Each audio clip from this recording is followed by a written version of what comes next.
Boa tarde, queridos alunos. Nossa sexta aula de Laboratório de Ciências para o nono ano. O assunto: Engenharia Genética, Ondas, Som, Luz, Aplicações Médicas nas Radiações e Etnoastronomia. A engenharia genética são as técnicas de manipulação e recombinação dos genes através de um conjunto de conhecimentos científicos, genética, biologia molecular, bioquímica, entre outros, que reformulam, reconstituem, reproduzem e até criam seres vivos. As técnicas de manipulação genética desenvolveram-se a partir dos anos 70 e suas aplicações têm alcançado diversas áreas, como a medicina, a agricultura e a pecuária.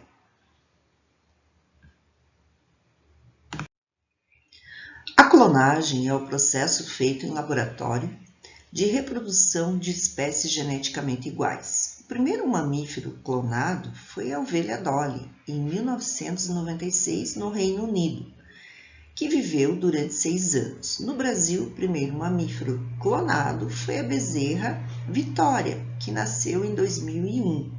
A clonagem reprodutiva tem como finalidade reproduzir um novo ser idêntico a um já existente. Em linhagens gerais, no processo de clonagem, retira-se uma célula do organismo adulto e dela se extrai o núcleo, que contém o material genético. Esse núcleo é inserido num óvulo sem núcleo. Dessa forma, não há combinações entre heranças genéticas diferentes. Quando o óvulo começa a se dividir, forma-se um embrião. O embrião é em seguida implantado no útero de uma fêmea da mesma espécie do organismo que foi clonado. O resultado será o clone, uma cópia do organismo do qual foi retirado o material genético. A clonagem terapêutica é a formação de células de determinado órgão, coração, rim, fígado, cérebro, chamadas de células-tronco, para substituir células doentes desses órgãos e fazê-los voltarem a funcionar normalmente, como mostra a figura ao lado. Células-tronco têm a capacidade de originar diferentes células do corpo humano, portanto, diferentes tecidos. Elas podem ser encontradas em embriões, células-tronco embrionárias, no cordão umbilical, em vários outros órgãos e tecidos humanos, como a medula óssea e a pele, células-tronco adultas. As células de um embrião, com até 14 dias de desenvolvimento, ainda não se especializaram e podem originar qualquer tipo de célula de um adulto. No processo, o núcleo e uma célula do indivíduo cujo órgão não funciona adequadamente é retirado e transferido para um óvulo sem núcleo, promovendo-se o seu desenvolvimento até certo estágio. Em seguida, a massa celular formada é retirada e transferida para um meio de cultura, no qual, com estímulos adequados, pode formar as células desejadas. As células-tronco do sangue no cordão umbilical do recém-nascido têm hoje o uso clínico comprovado para o transplante de medula óssea.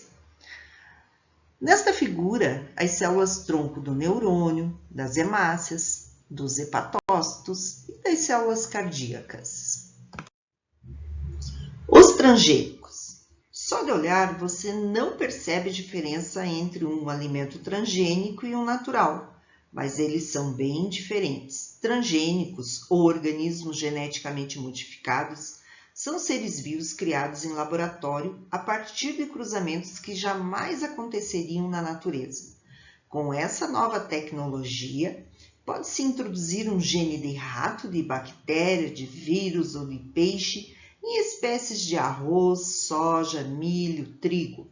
Por exemplo, a soja com gene de bactérias e milho com gene de bactérias e vírus. Muitos estudos e evidências relacionam os transgênicos a impactos em nossa saúde, no meio ambiente e na agricultura.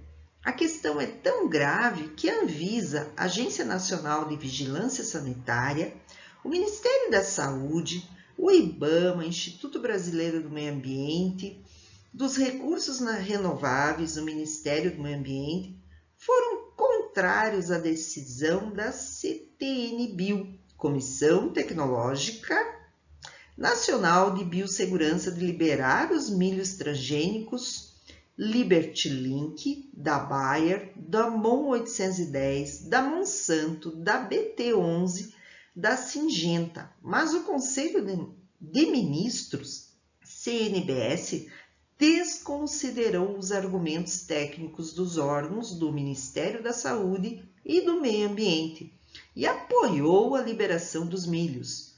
Hoje já existem no Brasil soja e milho transgênicos autorizados para consumo.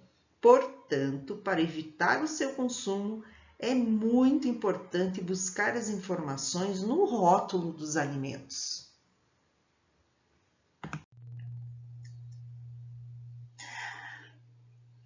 A onda do mar, essencial para o surf, e o balanço da criança são exemplos típicos de um determinado tipo de onda.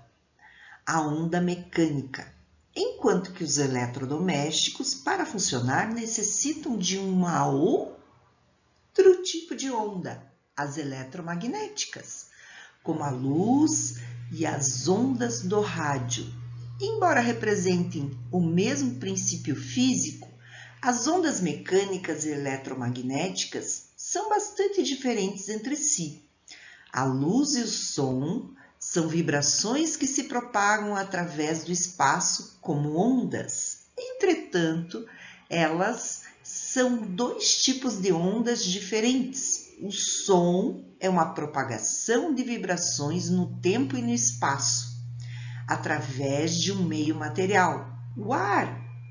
Sem a presença de um meio material, o som não pode ser propagado.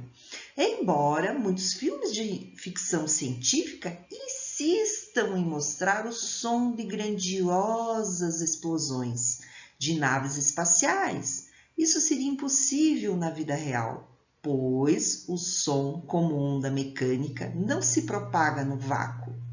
Ondas mecânicas são as ondas produzidas por uma perturbação no meio material, como, por exemplo, uma onda na água do mar, as vibrações de uma corda de violão ou a voz de uma pessoa.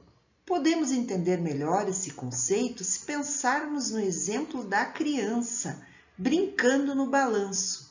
Ela não pode se balançar se não houver algo que vá para a frente e para trás no parque, certo?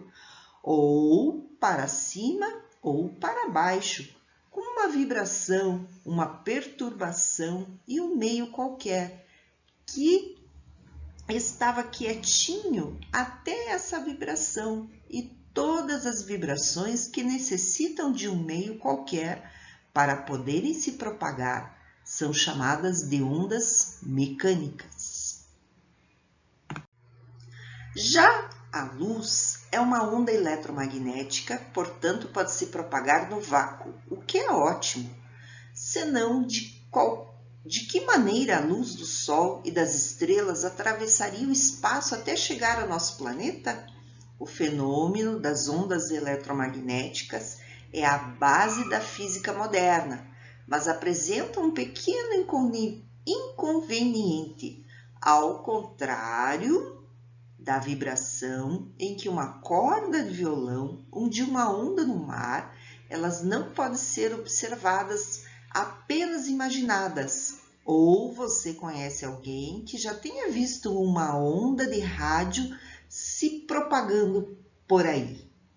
Felizmente, porém, elas tendem a se comportar de maneiras muito parecidas com as ondas mecânicas, por possuírem as mesmas características básicas.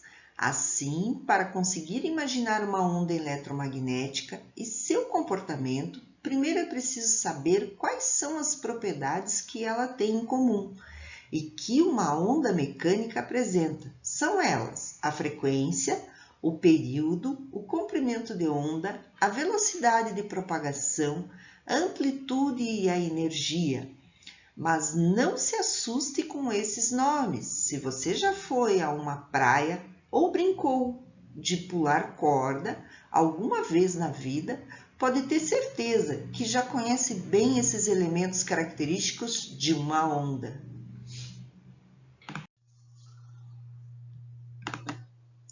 Aplicações das radiações na medicina. Radioterapia. A radioterapia utiliza radiação no tratamento de tumores, principalmente os malignos, e baseia-se na destruição do tumor pela absorção de energia da radiação. Radiologia diagnóstica. A radiologia diagnóstica consiste na utilização de um feixe de raio-x para obtenção de imagens do interior do corpo em uma chapa fotográfica. Medicina nuclear. A medicina nuclear usa radionucleotídeos e técnicas da física nuclear no diagnóstico do tratamento e estudo de doenças. Atualmente são múltiplas as aplicações do raio laser e nas variantes o laser azul, verde, amarelo, laranja, vermelho, laser de argônio, de gás carbônico, IAG, laser, praticamente todos têm alguma utilização na área médica nos dias atuais, por possuir uma concentração pontiforme de alta energia que pode ser controlada com a variação de intensidade e força.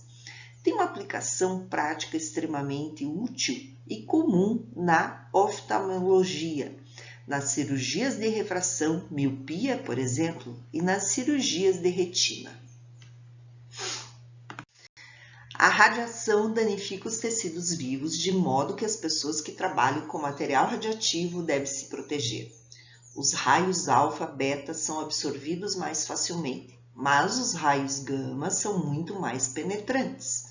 Os elementos de núcleo atômico alto absorvem melhor os raios gama, em comparação com os de baixo número atômico. As radiações em excesso podem causar câncer e multiplicação acelerada das células e desenfreada de células de certas regiões do corpo. Os efeitos biológicos da radiação são diversos, entre eles o desenvolvimento de tumores, leucemia, queda do cabelo, redução da expectativa de vida, indução às mutações genéticas, malformações fetais, lesões de pele, olhos, glândulas e órgãos do sistema reprodutivo. A etnoastronomia refere-se aos povos originários do continente americano. Possui um amplo leque de estudo, o que lhe permite incluir em suas análises assuntos como mitologias, rituais, práticas econômicas e políticas, padrões de arquitetura, artes e outras abordagens que possam estar ligadas às observações astronômicas desses povos. No caso específico dos povos indígenas brasileiros, é perceptível que boa parte desses estudos tem se debruçado sobre a mitologia indígena, muito relacionada com a cosmologia e a cosmogônia de cada povo, a despeito de qualquer similaridade entre eles. Chegamos ao final da nossa aula, da nossa sexta aula de ciências para o 9º ano. E vamos lá responder as perguntas que seguem.